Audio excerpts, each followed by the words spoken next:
کہاں کلمہ کہاں درود جہاں لے کر روئے لگی وہ اٹھا ایک بستر پٹکی ہے تکے بدر بدر پٹھی ہے سو جا کھنت منت دی کوڑی پائیں کوڑی لے کے گنگ بہائیں گنگا ماتا بارو دین بارو دے کے بھجوک دیا بھجوام کا لاوا دیل ہوا لے کے کھیر بنائیں اللہ جانے کہاں کہانی یاد کے لے نہ کونوں کی کتاب ہے نہ کوئی ٹیچر مولوی آج تک آوا اللہ جانے کہاں سے پٹی آئی جاتی اور چھوٹ موٹ کہانی نہیں اتنی لمبی کہانی یاد کی ہم تو دیہاتی آدمی سنا کری تھے بڑے بیروگ سے کہیں یہ سو جا حنت منت دی کوڑی پائیں کوڑے لے کے گنگ بہائیں گنگا ماتا بارو دیل بارو لے کے بھجوک دیا بھجوام کا لاوا دیل لاوا لے کے کھیر بنائیں سب گھر کھائیں کھانے کے لئے کھائی چھو سب پھونک چھوڑ بتا کتنی جھٹی ہماری ماں بہن کہ آج تک ہم کہانی بلیا نہیں دیکھ پاوا بڑھائے گئے اور روز کہانی بلیا کا بلائے کھیر کھواوا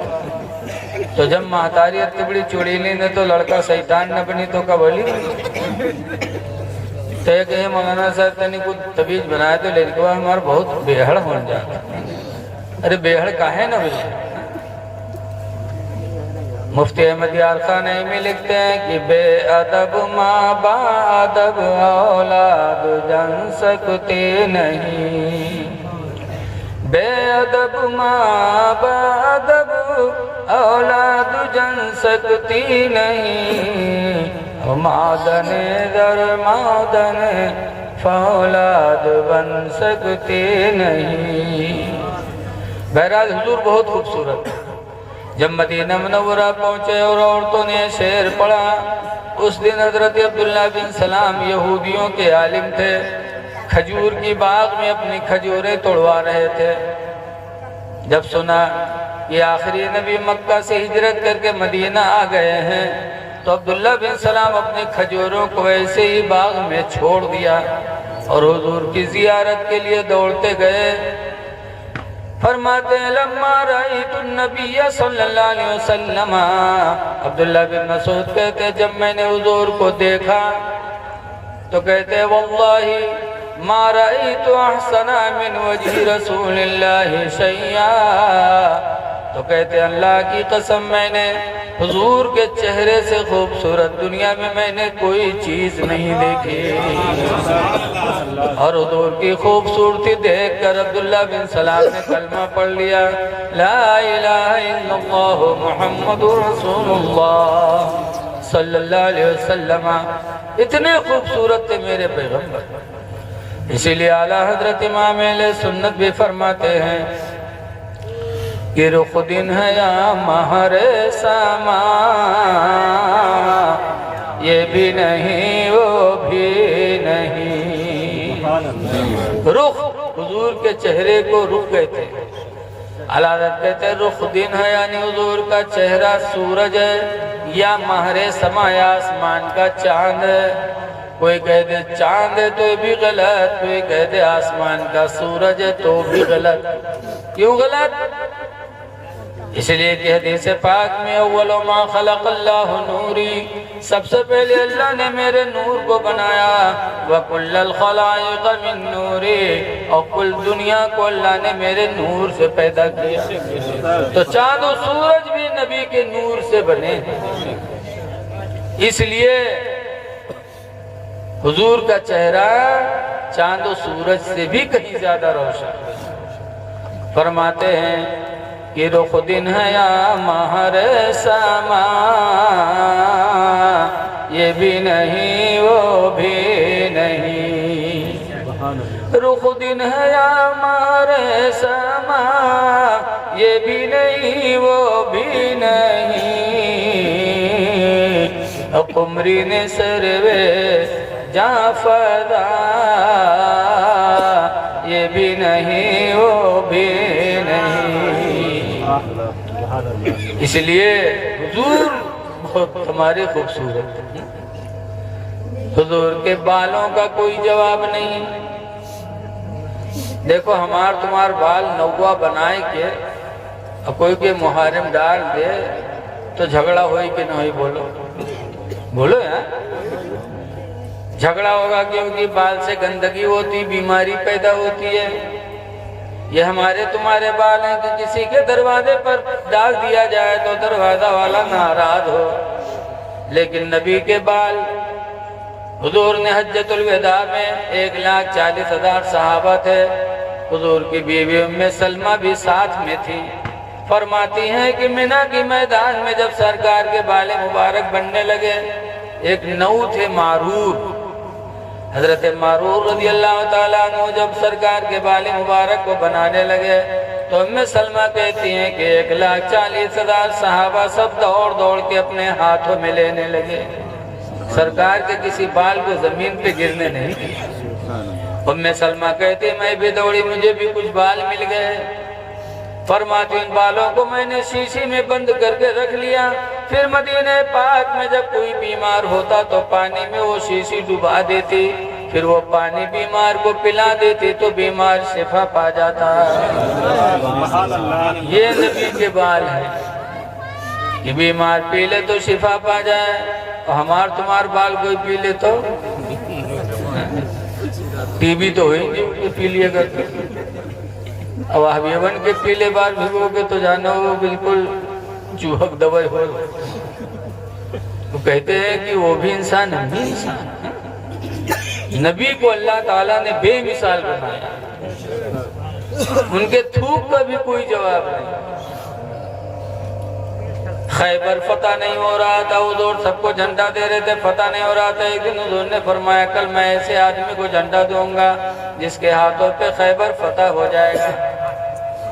مدینے کے لوگوں نے سنا تو پوری رات سوئے نہیں، ہو سکتا ہے حضور وہ جھنڈا ہم کو دے دیں۔ صبح ہوئی، سب پوری مسجد نبی بھر گئی، سرکار جب کھڑے ہوئے جھنڈا دینے کے لیے تو سب سر اٹھائے دیکھیں، اٹھاوے کہ ہم موہن جانتے تھے کہ سرکار نے کہہ دیا ہے کل جس کے ہاتھ میں جھنڈا دوں گا خیبر فتح ہو جائے گا، تو خیبر تو فتح ہونا ہی ہونا ہے۔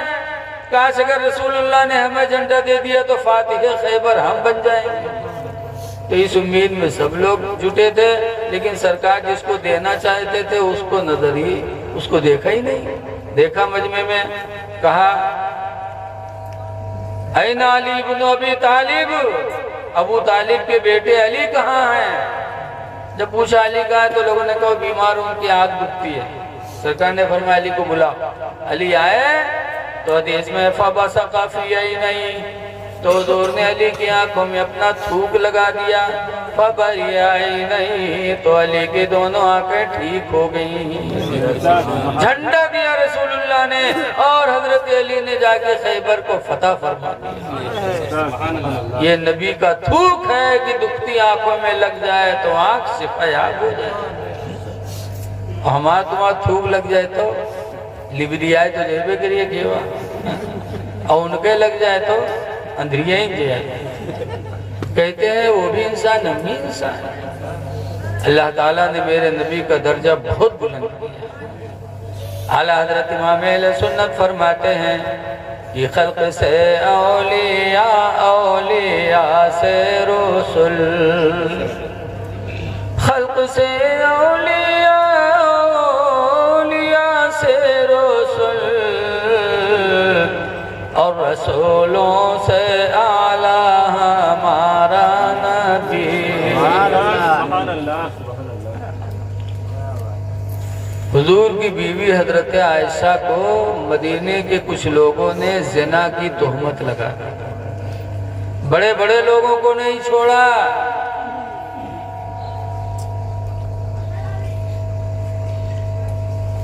ام المومنین کو بتاؤ، ساری مومنوں کی ماں ہے حضرت عائشہ، لیکن بدنصیب اپنی ماں کو بھی زنا کی تہمت لگا دی۔ حضور صلی اللہ علیہ وسلم نے صحابہ کو بٹھالا اور فرمایا لوگ میری بیوی کے بارے میں ایسا ایسا کہتے، تم لوگوں کا کیا خیال ہے؟ تو حضرت عمر رضی اللہ عنہ کھڑے ہو گئے اور کہنے لگے اللہ کے رسول، جب اللہ تعالیٰ نے آپ کے بدن کا سایہ نہیں رکھا، کہ سایہ ہوگا تو گندی جگہ پر بھی پڑ سکتا ہے، تو جس خدا کو یہ گوارا نہ ہوا کہ آپ کا سایہ گندی جگہ پر پڑے، وہ خدا کب گوارا کرے گا کہ غلط عورت آپ کے نکاح میں دے دے۔ اس لیے ہم سب کا عقیدہ ہے کہ ام المومنین عائشہ پاک دامن ہے۔ وہ بیٹھے تو حضرت علی کھڑے ہوئے.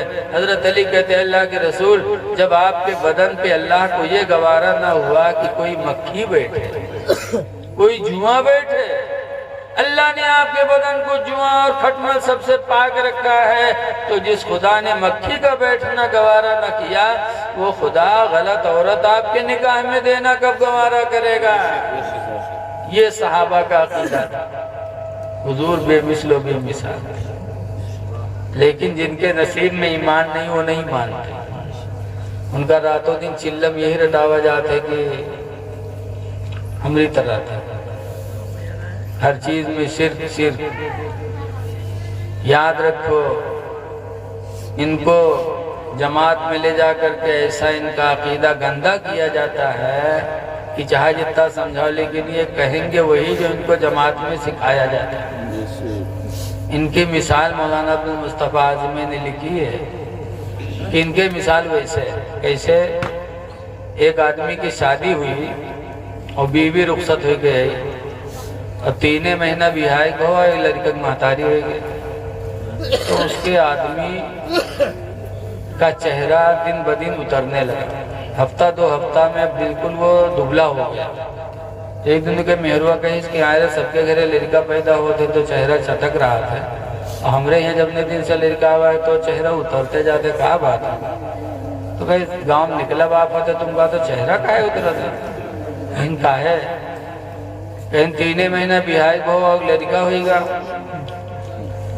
9 مہینہ بعد ہوئے چاہے 3 مہینہ ہوئے گا. تو گاؤں کے لوگ پوچھا تھے کہ آئے 3 مہینہ تو بیاہی کو لڑکا کیسے ہوئے گا رے؟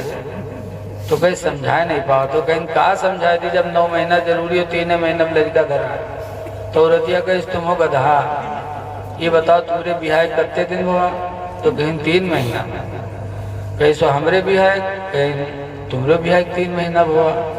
کہنا لڑکوا کتے دن پر پیدا ہوا رے؟ کہیں وہ 3 مہینہ ہوا. تو عورتیا کہتے جوڑ سب کئی مہینہ بھیج رے پڑھائی اس پہاڑا گھر میں.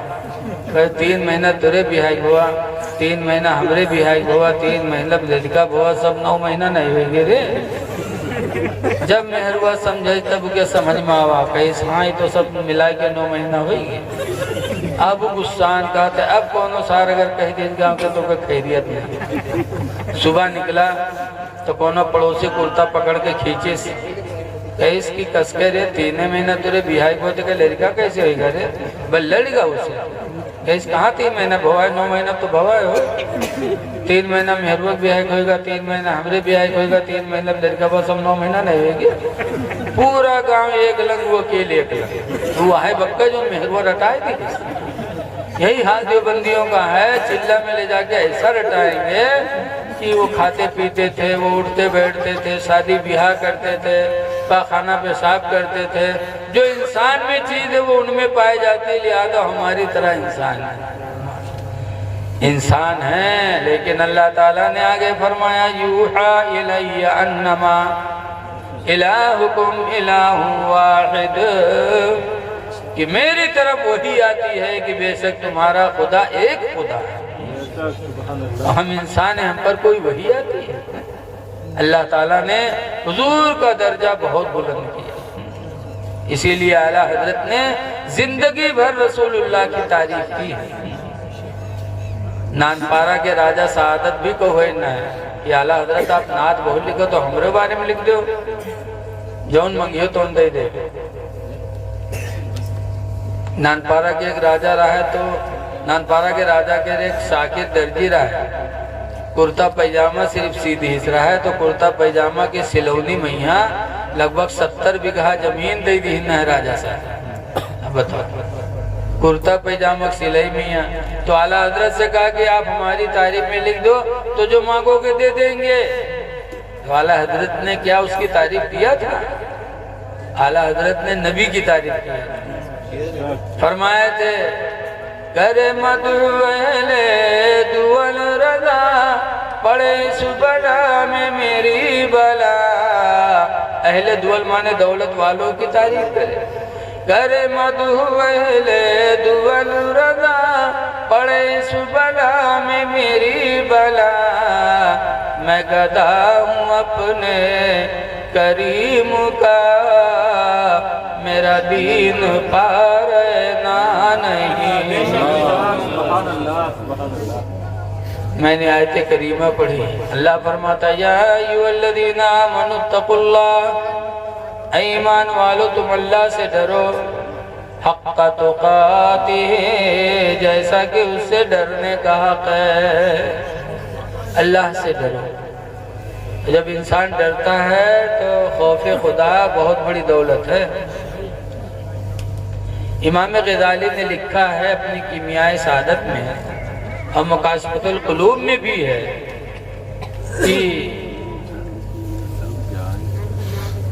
ایک گاؤں تھا، ایک لڑکے پر ایک لڑکا دیوانہ ہوا اور لڑکی کے گھر والے حج کے لیے نکلنے لگے۔ اس زمانے میں صرف ایک یا دو نہیں جاتے تھے تو پورے گھر کے لوگ جاتے تھے۔ لڑکے کے گھر والے جب حج میں نکلے تو وہ لڑکا جو لڑکی سے محبت کرتا تھا، لڑکے نے سوچا کہ یہ لڑکی حج میں جا رہی ہے، پیدل کا زمانہ ہے، خدا جانے کتنے دن کے بعد آئے، تب تک ہم اس کو کیسے دیکھیں گے؟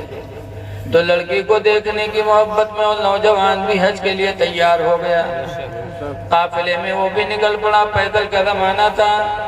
چلتے چلتے قافلہ ایک جگہ رات ہوئی، کھا پی کر کے ایک جگہ سب سوئے، سب سو گئے، لیکن اس نوجوان کو نیند نہیں آئی، وہ پڑا رہا ایسے چلتے۔ جب سب کی ناک بجنے لگی، گھراٹا لینے لگے، تو لڑکے نے سمجھا کہ شاید سب سو گئے، تو اٹھا اور چپکے سے لڑکی کے پاس پہنچا اور اشارہ کیا، اللہ واسطے بولنا نہیں، میں تمہارے ہی لیے سفر میں نکلا ہوں، حج کا ارادہ میرا کچھ بھی نہیں ہے، بہانہ حج ہے، حقیقت میں تمہارے لیے میں نکلا ہوں، بچپن سے میں تم سے محبت کرتا ہوں، میری خواہشات کو پوری کر دو۔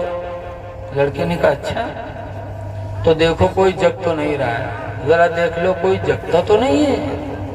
نوجوان چلا، جلدی جلدی قافلہ والوں کا چہرہ دیکھا، پھر پلٹ کے بیوی کے عورت کے پاس گیا، کہنے لگا سب سو رہے ہیں۔ تو لڑکی نے کہا ایک دفعہ اور دیکھ لو، ہو سکتا ہے کوئی جگ رہا ہو تو ہمارا تمہارا کیا حال ہوگا۔ پھر وہ نوجوان چکر مارا، سارے قافلہ والوں کو دیکھا، پھر آیا، کہا سب سو رہے ہیں۔ تو لڑکے نے کہا سب سو رہے ہیں؟ ہاں۔ تو لڑکے نے کہا خدا بھی سو رہا ہے، خدا بھی سوتا ہے۔ جب خدا کا نام لیا تو نوجوان خاموش۔ لڑکی نے کہا جس خدا کو ہمیں جواب دینا وہ خدا کبھی سوتا نہیں ہے۔ قرآن کہتا لا تأخذہ سنۃ ولا نوم، یہ خدا وہ ہے جسے نہ کبھی اونگھائی آتی ہے نہ کبھی نیند آتی ہے۔ جس خدا کو مجھے جواب دینا وہ خدا تو سوتا نہیں ہے، ان قافلہ والوں کے سونے جاگنے سے کیا مطلب؟ جیسے لڑکی نے کہا خدا سوتا ہے کہ نہیں، ویسے اس نوجوان کے دل پر خدا کا خوف طاری ہوا، آنکھوں میں آنسو آئے اور اس نے سچی توبہ کر لیا اور کہا میں سچے دل سے حج کے لیے چل رہا ہوں۔ گیا، حج کر کے واپس آیا، جتنے دن زندگی تھی جیا، جب مرا تو مکاشفۃ القلوب میں لکھتا ہے کہ پڑوسیوں نے خواب میں دیکھا، پوچھا اللہ نے تیرے ساتھ کیا سلوک کیا؟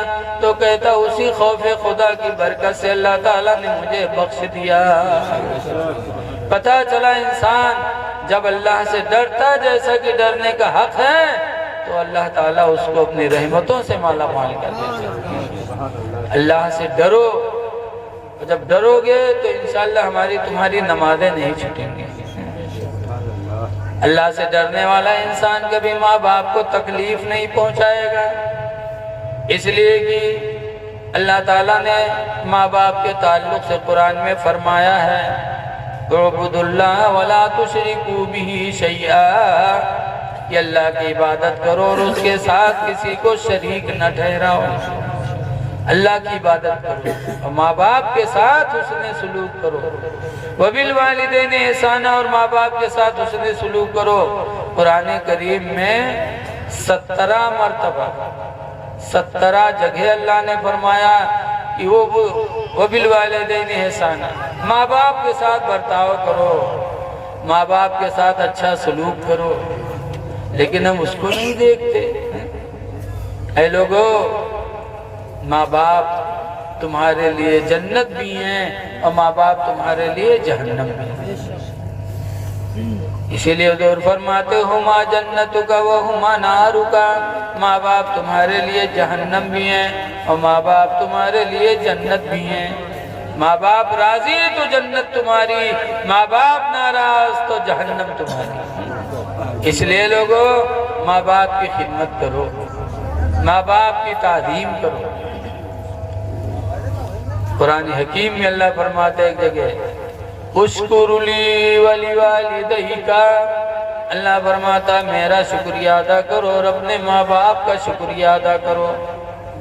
تو اللہ سے ڈرو جیسا کہ ڈرنے کا حق ہے۔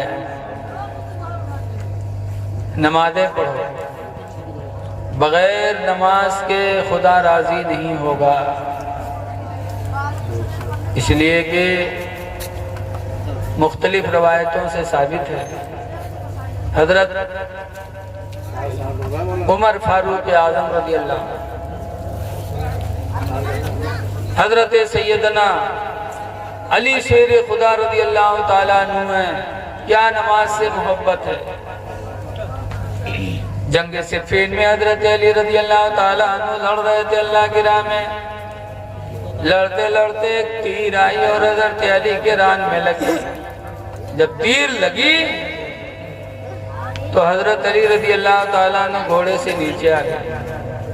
ساتھی لوگ جب تیر نکالنے چلے تو اتنی تکلیف ہوئی کہ حضرت علی فرماتے ہیں لوگوں تیر نہ نکالو، مجھے لگتا ہے کہ تیر نکالو گے تو تیر کے ساتھ ساتھ میری روح نکل جائے گی، تیر نہ نکالو بڑی تکلیف ہے۔ لیکن جب نماز کا وقت آیا تو حضرت علی رضی اللہ تعالیٰ عنہ اسی حالت میں نماز میں شامل ہو گئے۔ جب نماز پڑھنے لگے حضرت علی رضی اللہ عنہ تو لوگوں نے کہا کہ اب ان کی پوری توجہ خدا کی طرف ہوگی، چلو تیر نکال لی جائے۔ حضرت علی کے ران سے لوگوں نے تیر کھینچ لیا، حضرت علی نماز پڑھتے رہے۔ جب سلام پھیرا تیر غائب تو پوچھا تیر کیا ہوئی؟ لوگوں نے کہا جب آپ نماز پڑھنے لگے تو ہم لوگوں نے تیر کھینچ لیا۔ تو حضرت علی پھر سجدے میں گر کے اللہ کا شکر ادا کرنے لگے، یا اللہ تیرا شکر ہے کہ علی کو تو نے ایسی نماز کی توفیق عطا فرمائی کہ ران سے تیر نکل گئی اور علی کو پتہ بھی نہیں چلا۔ اس سے دو چیزیں معلوم ہوئی کہ نماز صحابہ کسی حال میں نہیں چھوڑتے تھے۔ تیر ران میں لٹک رہی ہے اور شیر خدا کی نماز ہو رہی ہے، اور آج ہم نماز پڑھتے ہیں اگر کہیں سر میں درد تو ہم نماز چھوڑ دیتے ہیں۔ اے لوگوں نماز کسی حالت میں معاف نہیں۔ دوسری بات یہ ہے کہ حضرت علی رضی اللہ عنہ نماز پڑھتے تھے تو خشوع خضوع کا عالم یہ تھا کہ ران سے تیر نکل رہی ہے اور علی کو پتہ بھی نہیں چل رہا ہے۔ اور آج ہم لوگ کس طرح نماز پڑھتے ہیں؟ مولانا عبد المصطفیٰ آدمی نے لکھا ہے کہ 4-5 ٹھورے تبلیغی نماز کی تبلیغ کے لیے جاتا نا، راستے میں دریا پڑی تو وضو بنائے تھے کہ دریا کے کنارے کھڑے ہو گئے نماز پڑھنے کے لیے۔ 4 مقتدی بنے، ایک امام بنا، نماز پڑھ رہے تھے، اتنے میں دریا میں کوئی چیز زور سے کودی تو ایک نمازی بغل والے سے کہا تھی کون چیز کودی ہے رے؟ تو دوسرا کا کہتا مچھلی ہوئی اور کہا ہوئی، تیسرا کا کہتا چپ رہو، چوتھا کہتا تم سب کی نماز ٹوٹ گئی۔ تو امام صاحب کہتے میں نہیں بولا الحمدللہ میری نماز نہیں ٹوٹی۔ ایسی ایسی نماز بھی لوگ پڑھتے ہیں اور اس نماز پہ اتنا گھمنڈ۔ اللہ سے ڈرو، وَلَا تَمُوتُنَّ إِلَّا وَأَنْتُمْ مُسْلِمُونَ، اور ہرگز ہرگز تم نہ مرو مگر مسلمان بن کے مرو۔ مرنا برحق ہے، دنیا سے جاؤ تو مومن بن کے جاؤ۔